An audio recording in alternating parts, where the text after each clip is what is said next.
Okay, I guess we're at time. So as DKG said a minute ago, we have 1 hour today. The agenda is relatively full, so we'll try and scoot on through it. My name is Stephen Farrell. I'm one of your co-chairs, and I'm Daniel Kahn-Gilmore, other co-chair. And okay, so DKG, you can talk to these slides, and I'll shut up. Sure. So this is the note well. We are well into the IETF. Hopefully you've seen this before. This covers rules about what is discussed in this meeting. Hopefully you've already read it. I think we'll skip to the next slide here. So the agenda is tight today, as Stephen mentioned. We are going to have a brief reprise of the strategy for the working group, how we're working on the documents, and then we have 3 presentations today. We have a talk about key extraction attacks through encrypted private key corruption, a discussion about the interoperability test suite, and using simple octet strings for elliptic curves. And then in the remaining time, we have opportunity for the editors of the crypto refresh draft, which in particular will be Paul today, to talk through the status of the draft and any issues. And hopefully by the end of this, we will be able to discuss an upcoming interim. I want to give folks a chance to look at this agenda and raise concerns. I see a note from Paul in the chat that says, am I talking today? We have a chance to go through open issues with the draft. I think we can just pull up the GitLab issue tracker and give people a chance to talk about it if we have the time. But I want to focus, the presentations that we have are going to consume most of the meeting. So any other agenda bashing, or shall we move on to a discussion of the overall plan, just so we're set on the same page? I'm not hearing anything. If something comes up and you want to agenda bash later, you can always just bring it up in Jabber. So just a brief reminder about how we're working with this. Before the group got rechartered, there was a lingering RFC 4880 BIS draft 10 that was from a previous iteration of the working group that failed to produce an RFC.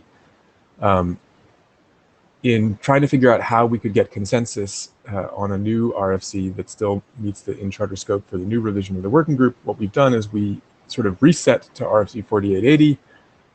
We picked a new draft name. It's now draft IETF OpenPGP Crypto Refresh. And we are trying to restore the changes that were in 4880 BIS-10 topic by topic. So each revision tries to address each one. So far we've had 3 revisions. 00 is basically 4880 with some minor formatting changes. 01 fixed all the published errata and added the Camellia cipher and updated some terminology, along with one change about whitespace that, thanks to the list, has been reverted. 02 included elliptic curves, merging in stuff from existing RFCs.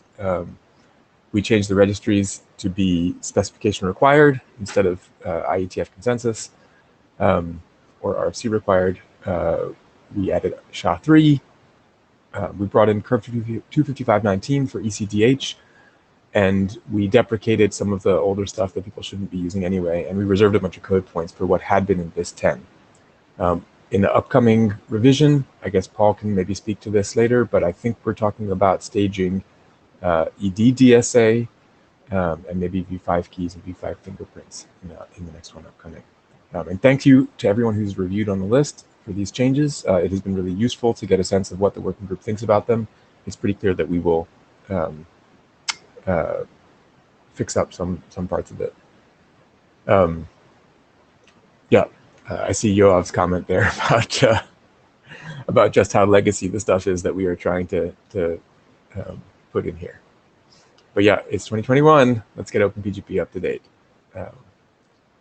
So that's sort of the direction that the working group is going on. Next slide, Stephen. Just about the mechanisms, the mechanics for how we're doing it. So the draft is being developed in Git.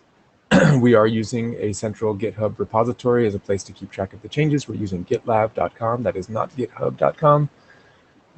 In that repository, you will see 3 documents in Markdown form, which are the source. 4880.md is a markdown source version of what is the actual original 4880. 4880bis.md is a markdown version of 4880bis-10. That is the previous draft from the previous iteration of the working group. And crypto refresh is the draft that we are working on. So there are opportunities to do sort of diffs and comparisons between those three documents. As Paul mentioned in the chat, RFC diff is useful for comparing these things. I find actually also diff, given the markdown sources, is useful for comparing to the different documents. And if anybody wants to talk later, probably not in this group, but in a separate conversation, I'm happy to walk you through. If you're interested in trying to help edit or propose changes, I can help you with some of that. We were using the issue tracker where possible, but of course, all conversation goes on the mailing list. But when stuff comes up on the mailing list, we do like to keep track of it in the issue tracker so that it doesn't get lost. There's been a fair amount of discussion, which is much appreciated. I think that's it for the recap here. And if possible, I'd like to go ahead and get started with the next presentation, unless folks have questions. So just on that, I think it's maybe worth emphasizing, since we're likely to do a lot of the kind of detailed issue tracking and processing via a set of interim meetings. And so there's probably a slightly larger group here today. It's probably worth emphasizing that we're not really in a position where the working group is open for fresh new ideas just now. Really what we're doing is we're playing kind of catch up on the set of diffs versus 4880 that we already nearly know for sure that we want to include, but we're making sure we get consensus on those before we go forward. So it's a slightly kind of bookkeeping exercise to some extent, but with technical parts. But the main thing is, if you have a super good idea for something new to do with PGP, now is not really the good time. By all means, drop a mail to the list, but expect that we might say, let's get to that after we've already got a bit of success with the current work. Just want that to be clear.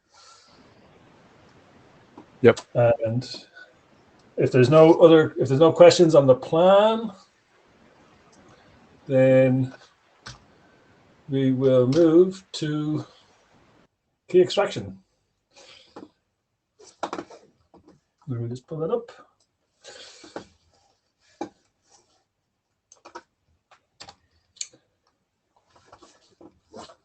Okay, Lara. Hey. Great. So just say next slide whenever you need it. Yeah, sorry, there's okay, good.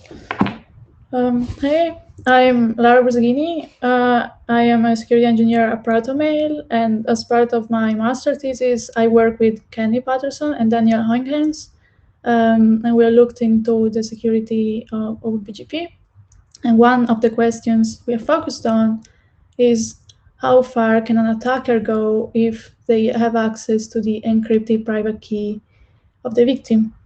So today I'll give a high-level overview of the attacks and issues that we have found, and then I will also discuss the countermeasures. Next slide, please. So in terms of the threat model we are considering, we have an attacker who has write access to the encrypted key. So this means that the attacker can corrupt the encrypted private key of the victim. And then the victim will use a key as long as they can decrypt it with their passphrase. In practice, this means that the victim will not check the key fingerprint before using the key. Next slide, please. So the requirement on key decryption is relevant because in OpenPGP, the private key is not fully encrypted. So here you can see the schema of an RSA key, for instance.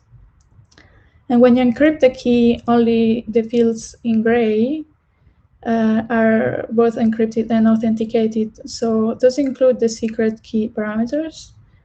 And if an attacker tampers with the encrypted data, then the key decryption will fail. But there are also some parameters that are stored in clear text. And in case of RSA, those are the public modulo N and the public exponent E. And if the attacker corrupts those values, then key decryption will work fine. And Klimarosa in 2001 already noticed this partial integrity check issue, and they exploited it. They showed how an attacker could corrupt the public parameters of a DSA key. Then they wait for the victim to sign using the corrupted key. And from the faulty signature, they could extract the DSA secret exponent. Next slide, please. Now, at the time, OpenPGP was not fixed to address that specific attack vector. So what we have found is we have looked at the same attack idea again, and we have found that it's not just DSA keys, but any key type is potentially vulnerable to this kind of key corruption attacks. Specifically, when it comes to faulty signature attacks, DSA, EDDSA, and RSA keys can be directly compromised, and the attacker needs to corrupt the key only once, and then it needs as little as one faulty signature to extract the secrets. But also, any encrypted curve key as well as Argamal key can be indirectly targeted by transforming the key into a DSA1. And this kind of key transformation is possible without breaking key decryption because all key types except for RSA have a compatible format of the encrypted data in a private key. Now, if you're not familiar with the key types, I'll just point out that ACDH keys and Elgamal keys are encryption only. However, thanks to this key transformation, they can still be compromised using faulty signature attacks by converting those keys into DSA1s. So aside from these attacks that target signing, we've also found some attacks that exploit decryption, but those are a little bit more involved, and we will be sharing more information about the decryption attacks, as well as all the mathematical details of the signing attacks. Soon enough, we are finishing up a paper, and we will be publishing it and sharing it with the community soon. Next slide, please. So just to review what are the existing protocol level protections in place that are relevant for the attack. So as mentioned, the issue is that only some of the parameters are authenticated.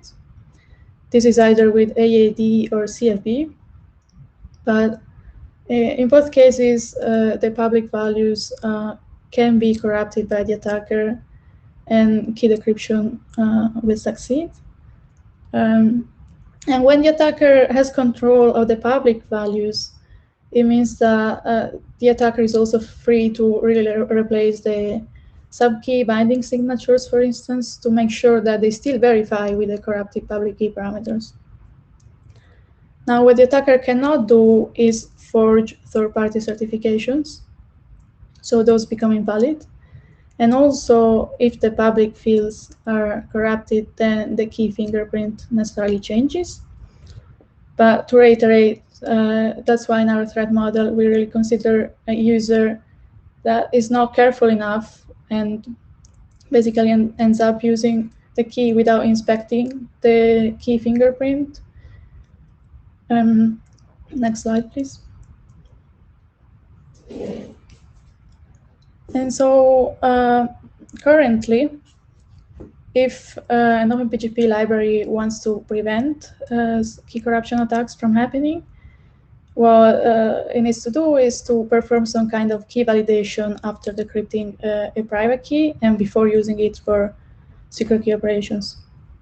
So specifically, the idea of key validation would be that since you have the secret values, the secret parameters that are necessarily authenticated, but you have the public values that are potentially corrupted, you want to make sure that the private and public parameters are consistent. And key validation is a bit of a delicate process because if you do it wrongly, it's either ineffective or it can open up the possibility of additional attacks. For instance, the validation method that does not work is trying to use the key, for instance, to sign and verify a message or encrypt and decrypt a message. So in many, depending on the key type, even if the operation is successful, you have no guarantee that the private and public parameters correspond or are strong enough. So instead, to carry out proper key validation, one should really check the mathematical relationship within the different parameters. And this means carrying out some algorithm-specific checks. And in case of RSA, these are straightforward enough. But this is not the case with all key types. Next slide, please. In fact, for instance, in LDML, there is no way to fully validate a key by checking the correspondence between parameters. So it's possible, but it's not feasible. And for DSA and EDDSA, the operations are still expensive, and in the case of DSA, it's kind of tricky. And in general, what we've seen in practice, we have reviewed a number of popular OpenPGP libraries, and none of them is safe against all of the attacks that we have found. So even if key validation is implemented, it's often missing some key checks.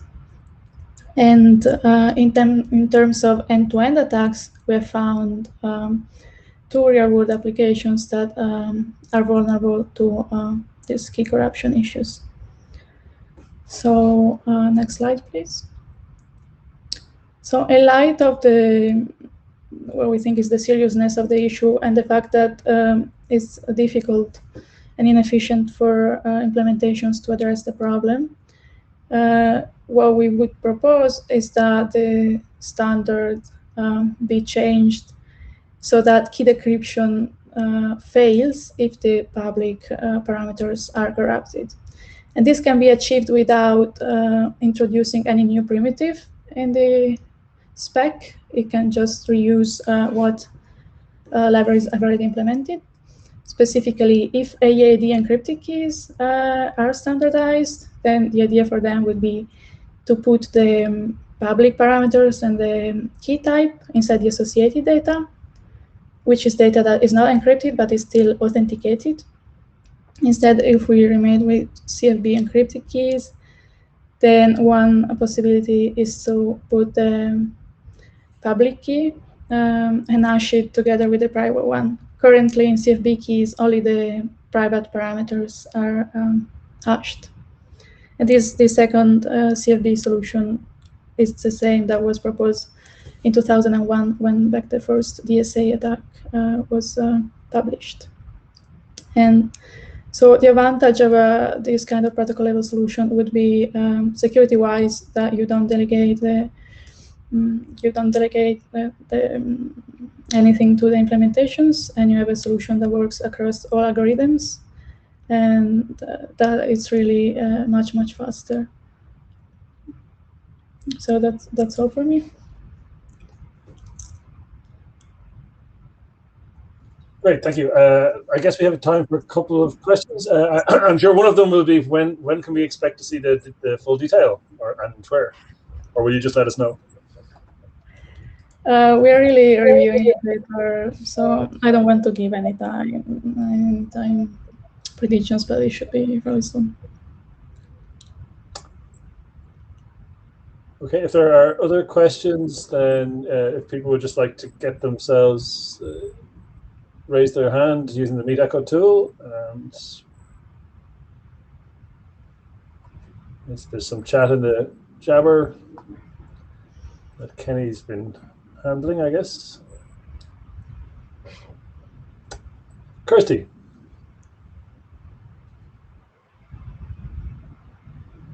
Thank you for the presentation.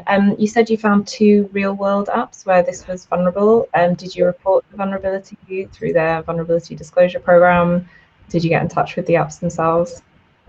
Thanks.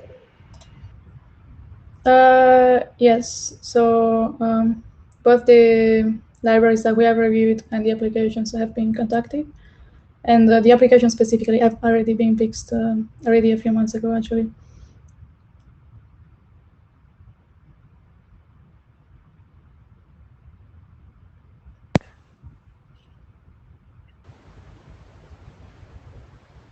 Great. So we don't seem to have. Oh, Kenny, are you in the?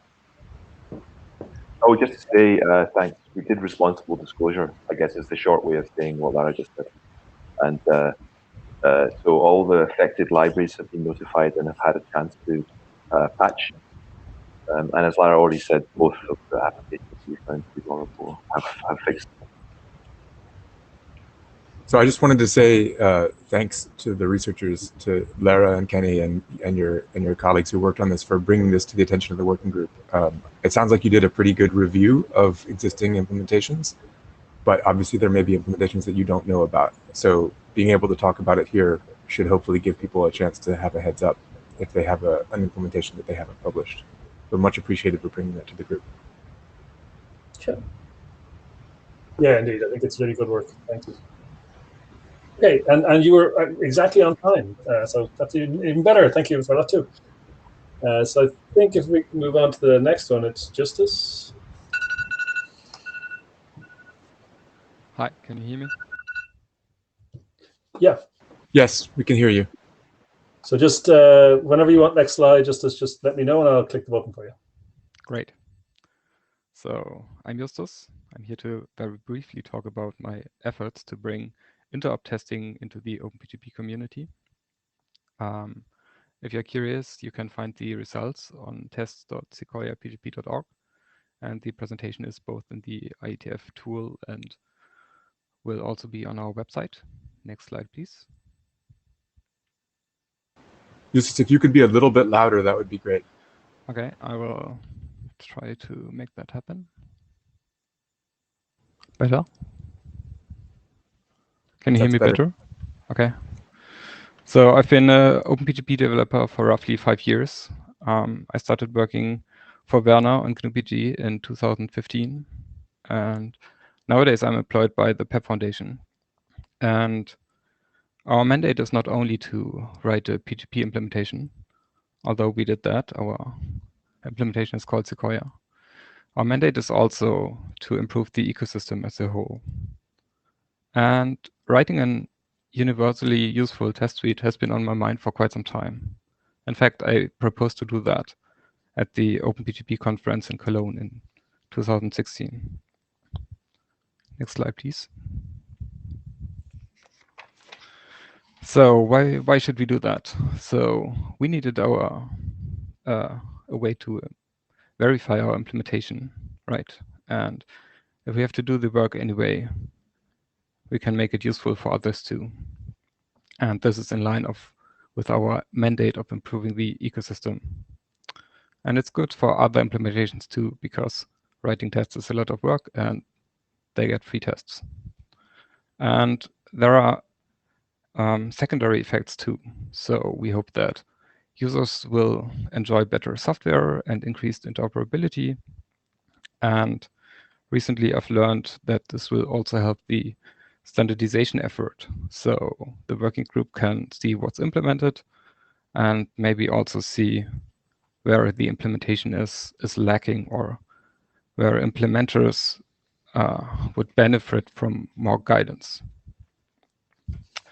Next slide, please.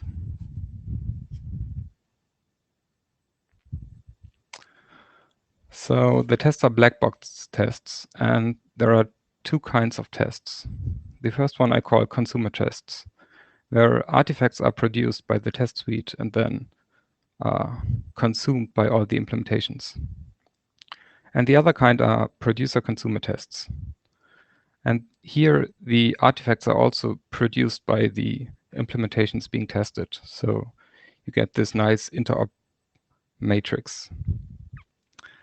And the test suite uses an interface called SOP, or the Stateless OpenPGP interface, that has been extracted by DKG. And you can see some examples. So here we generate a key, then We use it to encrypt some data. Data is read from standard in, and the ciphertext is produced on standard out. And to decrypt, you do the same. You feed the ciphertext on standard in and get the plaintext on standard out. And currently, the test suite just uses 5 very simple operations and gets out a lot of information that way. So on the right, you see an example test.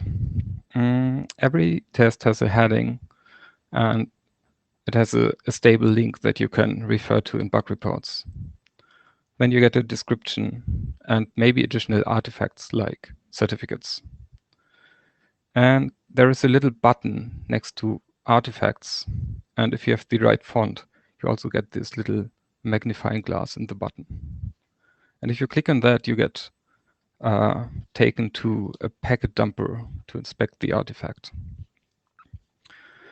If you look at the results, you see check marks and cross marks. Check mark means the operation succeeded. Cross mark means it did not. And some tests have an expectation. So we expect an operation to succeed, or we expect an operation to fail. And if an implementation matches the expectation, it's marked as green and has an ear mark in the left top corner. And if it fails to meet the expectations, it's red and has a ear mark in the right top corner. Most tests start with a base case, so to make sure we are all on the same page. And then there are some variants. And some of the variants where the interpretation or the expectation is not clear, they don't have any expectations, so you get a kind of white row. And sometimes, mostly in producer-consumer tests, the producer fails to produce an artifact, or the produced artifact does not meet the expectations, so you can get a cross mark there too. Finally, if you hover with the mouse on cross marks or check marks, you can see additional output like the result of successful signature verifications or error messages. Next slide, please. So this is an example of a signature verification test. So Niebe started looking into encodings of ECC artifacts, and to aid that, I decided to write the test. And the test verifies an EDDSA signature, and it starts with the base case. That's green for all implementations except for GPT-1.4, which does not do ECC. And then you see a variant where the S value of the signature is 0 padded, and many implementations just support that, even though it's slightly out of spec. And then just for fun, I decided to tag the R value as well, and none of the implementations like that. Next slide, please.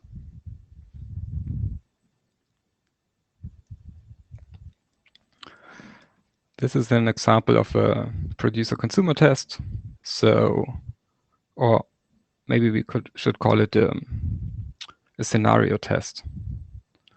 And this models key generation, encryption, and decryption. So you generate a key with implementation A, encrypt for that key with implementation B, and then decrypt it with the implementation A. And you can see GPGME, for example, using GPT-1.4 fails to pass that test for every implementation that creates an ECC key by default. And DKGPG generates an DSA and Elgamal encryption key, and some implementations do not support Elgamal, so that fails. Finally, key generation with GPT-1.4 is not supported. Next slide, please. So currently we have around 80 tests. And that amounts to around 400 test vectors.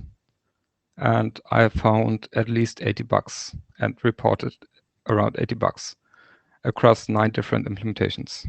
So I consider that a success. And we improved implementations across the board, not only Sequoia in accordance with our mandate. And we also improved the understanding of the ecosystem. So during our implementation effort, we asked those questions, how are implementation handling this or that? And we just wrote a test to find out.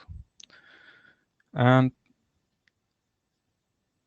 there are some tests where the implementations vary wildly, and this may point out where implementers need more guidance. Next slide, please. So let's start with the good news. Algorithm support is excellent. So almost all implementations support almost all algorithms. And if you look at the chart on the right, a significant percentage of the points you see are the algorithm supporters. Then there are problems. For example, if you consider signature subpackets, it's unclear what implementations should do if there are multiple, maybe conflicting subpackets. There is uncertainty about what information you can take from unhashed subpacket areas and how you handle critical subpackets. Then timestamps are a bit of a disaster. It's sometimes not clear how to handle missing subpackets, missing timestamp subpackets. What to do if a signature's creation time is in the future? Or what if the signature's creation time predates the signing key's creation time? Or what if at the time the signature was supposedly created, the signature subkey was not bound or was revoked, or the certificate was for some reason not valid? And there are unknown packets. So I think unknown packets should be ignored as much as possible to ensure forward compatibility. Say you're verifying signatures, detached signatures, and there is a v4 and a v5 signature, and you don't dig the d5 signature. You should be fine with verifying the v4 signature. Expirations. Implementations vary wildly with respect to the question of, do signatures expire, like in the context of certificate component binding signatures? Do primary key binding signatures expire? And do certs expire? If you look at revocations, revocations are unfortunately not as reliable as we like. And then there is the question of, are there soft revocations? As in, if I revoke a user ID, but I join the organization later on again, can I rebind the user ID? There are tests looking at robustness. So certificates are the most complex compound data structure in PGP. And there is a test that explores how robust the certificate canonicalization is. For example, if you duplicate components or change the order of packets, stuff like that. Finally, there are some tests about Ascii Armor. For example, I explore the question whether concatenated armored certificates are a keyring or not. And Ascii Armor itself can be a source of brittleness. For example, you can have white space changes, or your armor text is quoted, or parts are missing, like the footer is missing, or finally, you can get arbitrary encoding done to your armored block. So I check how implementations deal with that. Finally, the really bad news. Many implementations accept signatures from weak algorithms. So a third of implementations accept and successfully verify MD5 signatures. 5 of 9 signature implementations are fine with SHA-1 signatures. And 4 of 9 are happy with RIPE-MD signatures. And just for fun, I included a test that checks signatures over the shattered collision. And 5 of 9 implementations are fine with that. Okay. Next slide, please. So, I hope you consider interoperability testing important and want to join the effort. And I would like to invite you to do that. So if you want to add tests or propose tests, talk to me or open an issue.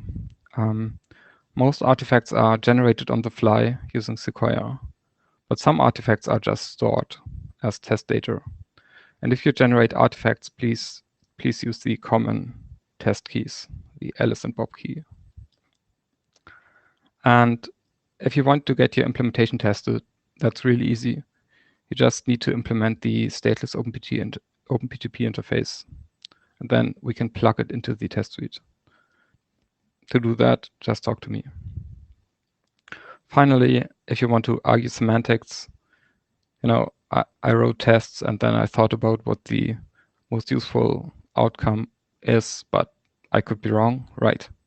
Again, please talk to me or open an issue, or let's take the discussion to the mailing list. Finally, if you want to run the test suite locally, that should be quite easy. Just clone it. Look into the README. There are some build dependencies you might need to install.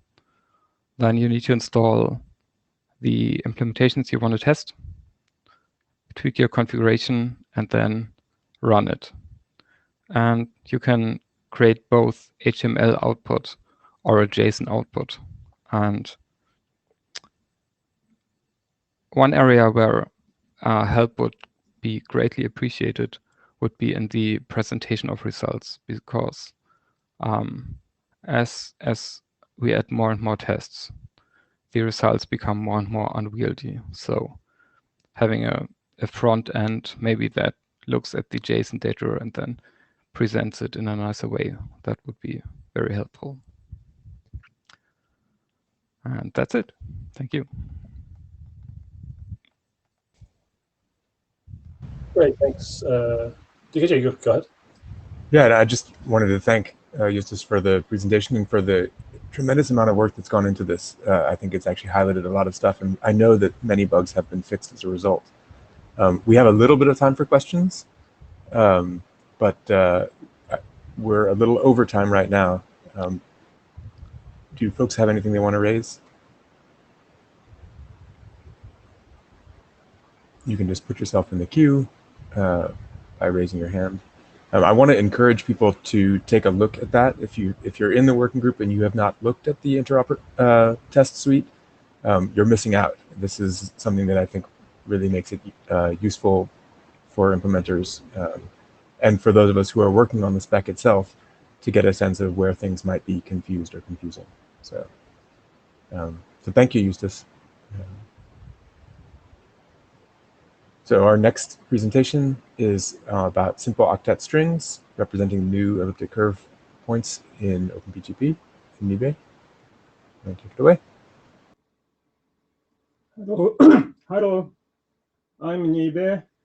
I have been working for GNU-PG implementations for years, and today I'd like to provide offer about SOS, simple octet string. Currently, or it was 2019, I tried to implement support of ED448 and X448. And I found that GNU-PG is kind of messy about ECC, especially for EDDSA. So, and I fixed GNU-PG when I introduced ED448 and X448. And it is currently available in GNU-PG 2.3 beta. And this presentation explained how I fixed GNU-PG. Next slide, please.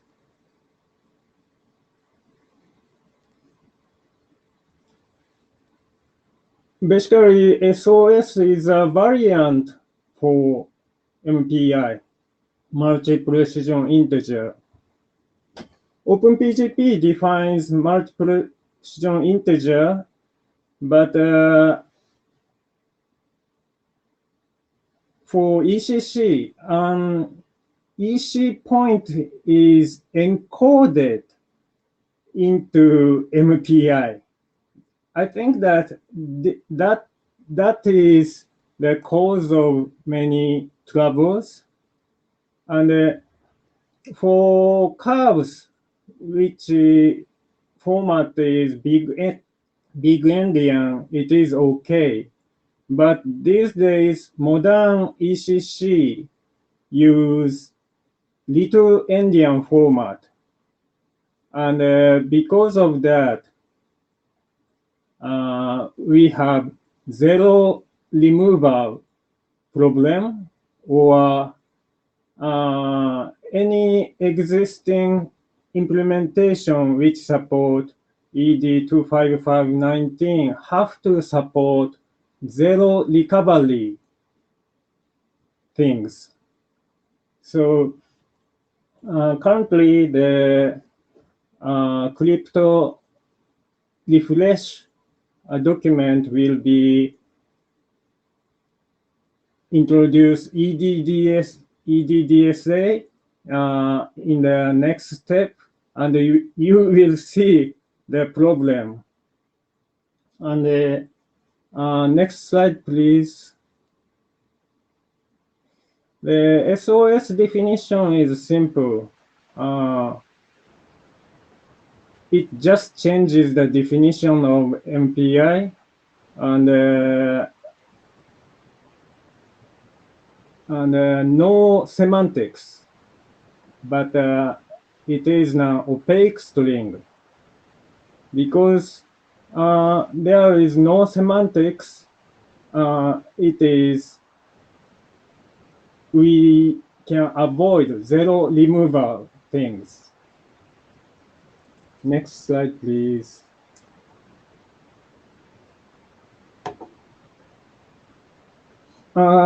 Classic ECC, I mean, by the word classic ECC, I mean ECC of NIST curves or brain pool curves, big endian ECC. Existing specification for classic ECC can just replace the word MPI with SOS. Then it is compatible. So I think that it can be cleaner definition by using SOS definition. Next slide, please. Currently, in the RFC 6637, we have a definition of the encoding into MPI for EC point. But using SOS, we can just refer other specification, not inside OpenPGP specification. Next slide, please.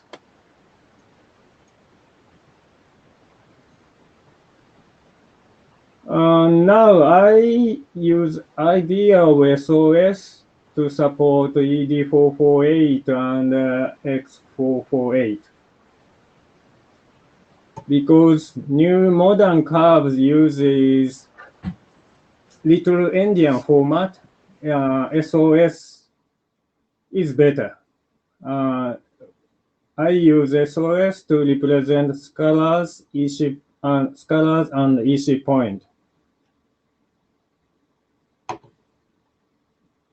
Next slide, please.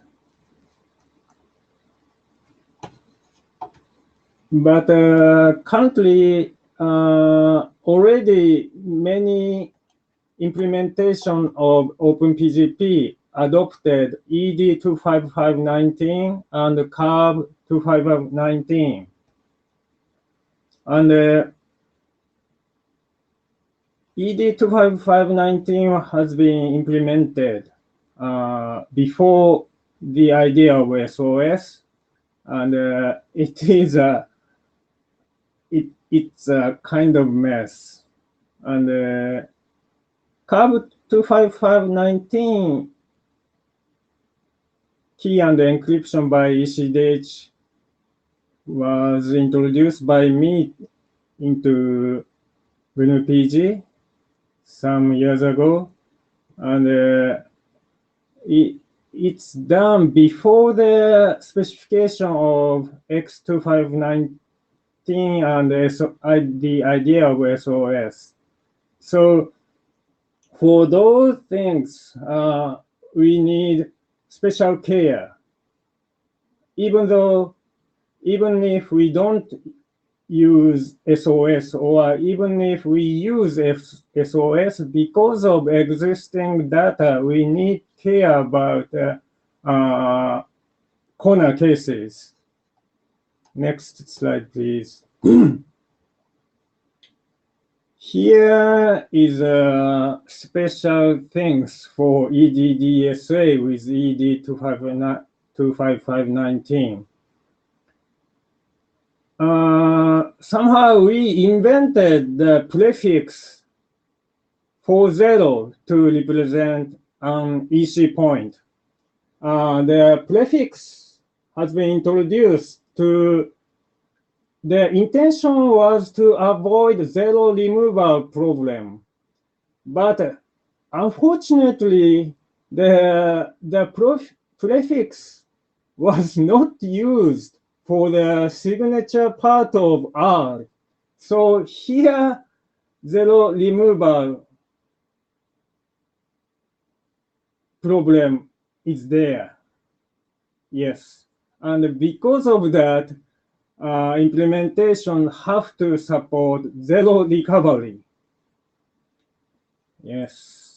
So I don't like that. So for implementation in future, it's better to define or improve here. Yes. Next slide, please.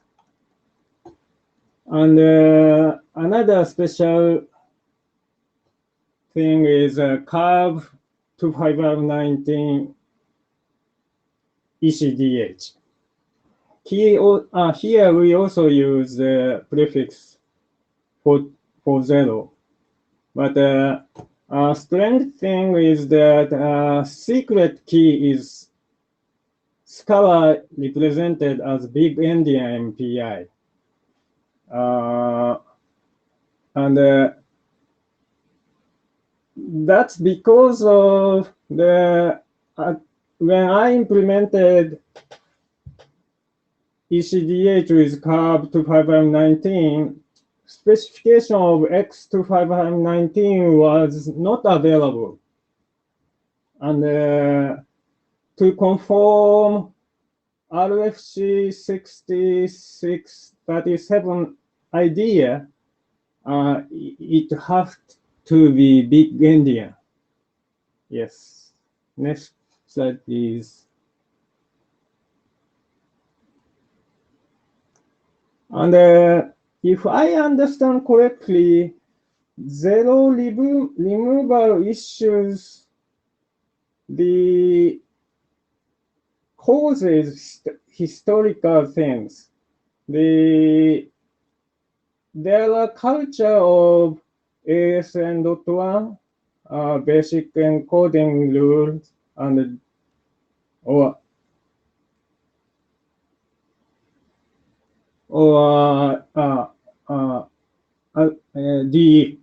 DER. So those standards recommend or mandate zero removal, and some implementation like GNU-PG, because of this culture, it removes zero. Yes.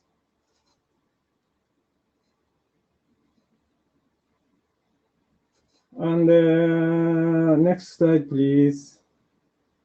And the idea of SOS principle is that OpenPGP format is to convey data of underlying crypto algorithm.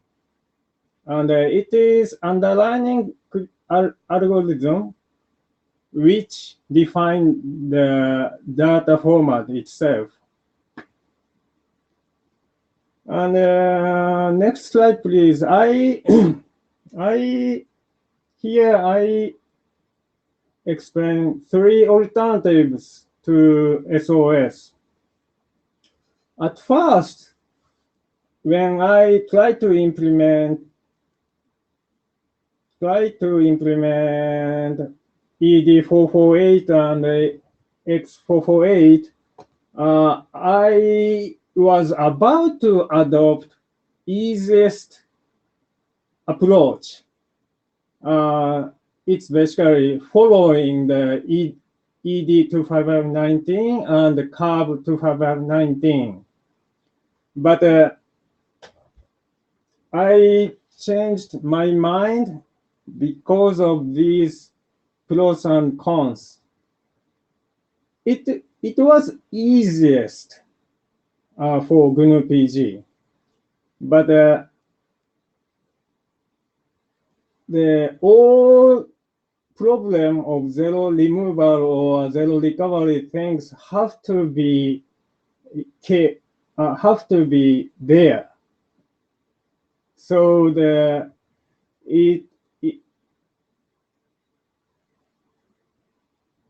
complexity and providing vector, test vector covering all the cases are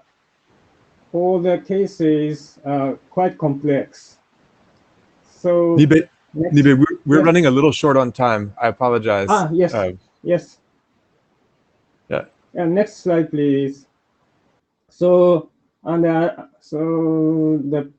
we have other approach per curve approach defining data format for each curves. Next slide, please. And the best one would be just a octet string.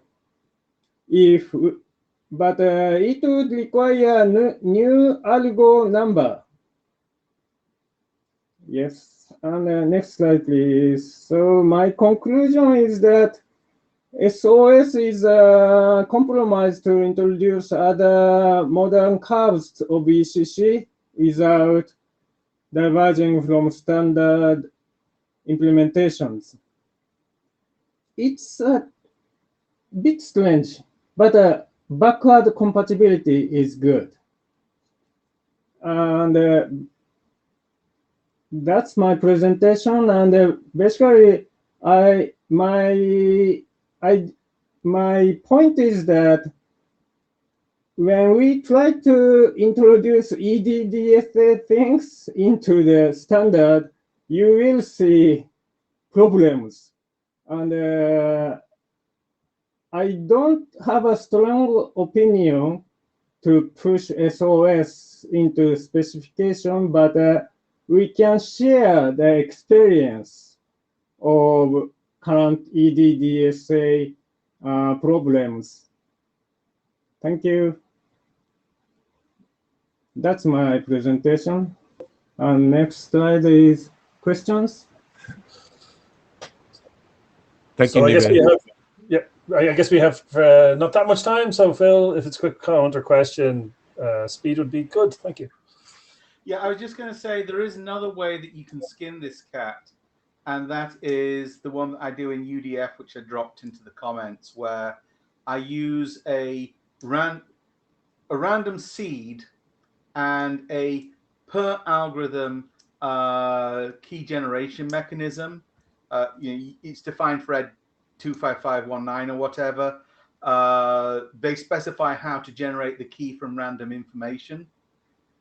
If we adopted that as the approach throughout the IETF, then you push the whole onus on all this part of tagging and bagging onto the creators of the new algorithms, and we don't need to revisit this, because the only things that the algorithm the code ever needs to deal with is the seed. So just a different way of looking at it. Phil, that seems to me like that has pretty serious interoperability issues with deployed clients. I'm not sure how it actually applies to the elliptic curve representation that Nibe was talking about here. Yeah, I mean, like, it doesn't solve your legacy thing, but it means that as you try and solve this problem, you're not building out a new problem for the next set of curves or whatever. It's a permanent solution.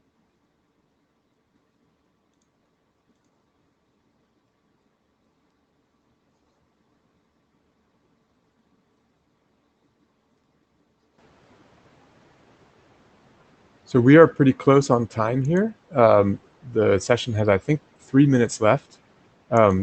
Paul, I don't know whether you want to talk about any of the outstanding issues in the draft or about your plans for the next revision. But Nibe, thank you for the presentation. Hi. So I'm not sure if there's any point in rushing through this, but just a generic thing for the people who haven't followed the list and who are now in the working group meeting here. What we've done is, as Daniel said in the beginning, we are pulling in a lot of changes in sizable chunks for people to reconfirm the consensus so that we can get to a state where everybody agrees on the BIS document. That is, for instance, Yoav, why you are seeing triple DES as a must algorithm, because we haven't gotten to the part where we're going to rewrite that section again. That is scheduled to be in the next or the second next update to the draft. So in general, I'm mostly interested in if people see if there's anything in the process that we can improve on so far. So we're basically trying to present this in little chunks with 1 or 2 weeks of time for the working group to give us feedback and then move on to the next one, in the hope that once we've consumed all the items that you see listed here, that we are basically in a similar position as the older BIS document, but we have confirmed all the consensus of all these items.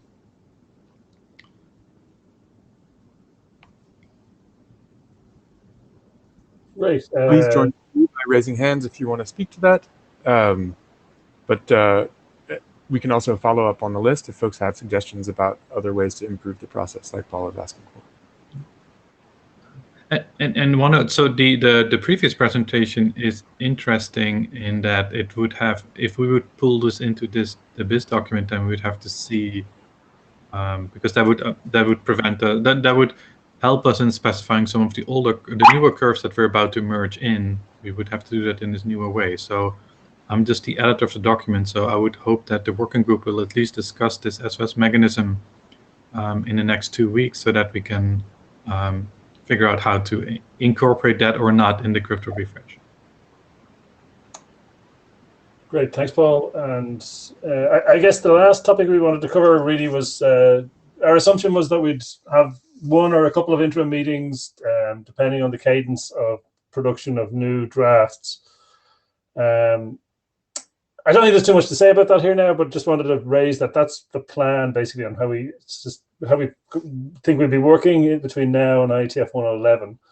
If anybody has who wouldn't otherwise be taking part wants to, they're more than welcome. We'll probably do some doodles and so on the list for dates and things quite shortly. I'm guessing we'll aim for 1 or 2 interims between now and July. And I think I just want to thank the presenters, and then I'll hand over to DKG can close us out.